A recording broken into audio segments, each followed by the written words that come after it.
June மாதம் 22ஆம் தேதி நடக்கக்கூடிய முருகன் மாநாட்டுக்கு அனைத்து கட்சிகளுக்கும் அழைப்பு விடுக்கப்பட்டிருக்கிறது. இந்து முன்னணி நடத்தக்கூடிய இந்த மாநாட்டில் முக்கியமாக திமுக கலந்துக்கணும். ஏன்னா அவங்க தான் தமிழ்நாட்டில் ஆளுங்கட்சி. அவங்க ஆளுங்கட்சியாக இருக்கும்போது அவங்க அரசாங்கமே முருகன் மாநாட்டை நடத்தினாங்க.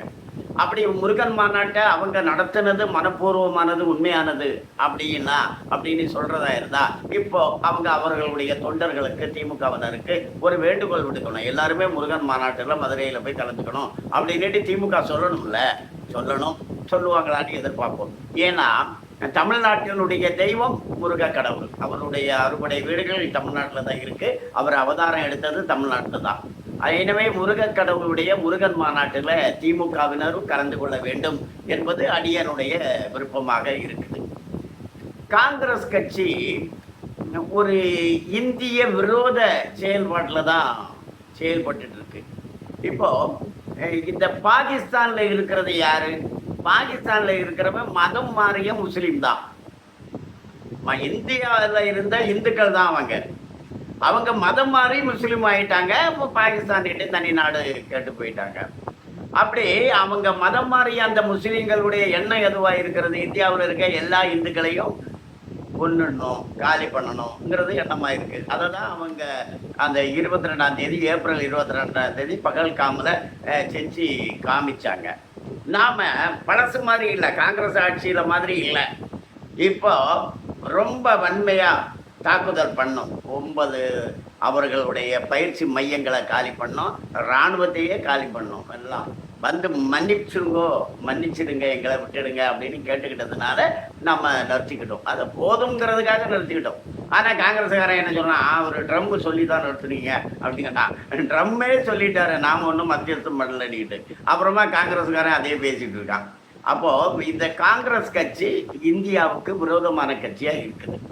இப்போ உதயநிதி என்ன சொல்றாரு? நாங்க பயப்படல, நாங்க மோடிக்கும் பயப்படல, ஈடிக்கும் பயப்படல அப்படிங்கிறாரு.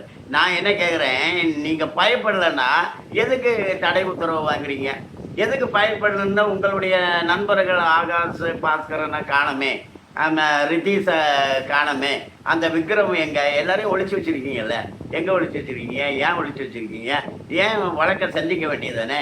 எதுக்கு நீங்கள் தடை உத்தரவு வாங்கணும்? அப்போ பயந்து தானே வாங்குறீங்க. பயப்படலை அப்படின்னு சொன்னால் என்ன அது? அவர் பேசுகிற வீடியோவை பாருங்கள், அவருடைய உடல்மொழியை பாருங்கள், அது ஒரு மாதிரி இருக்குது. அது என்னன்னா ஒரு குற்றவாளி, ஒரு சில்லறத்தனமான குற்றவாளி, எப்படி நான் ஒன்றும் பயப்படல அப்படின்னு சொல்லுவானோ அந்த மாதிரி சொல்கிற மாதிரி இருக்குது. பயந்த காரணத்தினால தான் அவங்க தடை உத்தரவு வாங்குறதுக்கு வாங்குறாங்க. தடை உத்தரவு என்ன, நீதிமன்றத்தில் கேட்டால் ஒரு தடை உத்தரவு கொடுக்க தான் செய்வாங்க. அதனால் 1 வாரம் 2 வாரம் மீண்டும் ஓப்பன் ஆக போகுது. ஏற்கனவே உயர் நீதிமன்றத்தில் ஓப்பன் ஆகிடுச்சு. அது மாதிரி உச்ச நீதிமன்றத்திலும் ஓப்பன் ஆக போகுது. எல்லாரும் உள்ளே போகிறது உறுதி தான். இப்போ இந்த குருவின்னு சொல்லுவாங்க கடத்தல, ஒரு இடத்துல இருந்த பொருளை கடத்திட்டு வந்து இன்னொருத்தனுக்கு கொண்டு கொடுக்குறவன குருவி அப்படின்னு சொல்லுவாங்க. இப்போ திமுகவில் குருவியா டாஸ்மாகில் இருந்து கடத்திட்டு வந்து இந்த ஸ்டாலின் குடும்பத்துக்கு கொடுக்கக்கூடிய நபர்களாக தான் அந்த உதயநிதியினுடைய நண்பர்கள் இருந்தாங்க. அவங்கள தான் இப்போ காணோம். அவங்கள தான் எங்கேயே கடத்தி வச்சுருக்காங்க.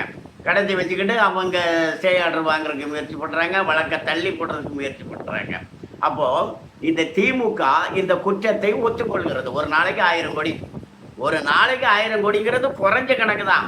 அப்படி மொத்தம் சம்பாதிச்சு அதில் ஒரு சின்ன பங்கு தேர்தல்னு வந்தால் ஓட்டு போடுறவங்களுக்கு கொடுத்து ஓட்டை விலைக்கு வாங்கிடலாம் அப்படிங்கிற எண்ணத்தில் அவங்க இருக்கிறாங்க. எவ்வளவு மோசமான, எவ்வளவு கேடுகட்ட செயல்பாடு பாருங்க.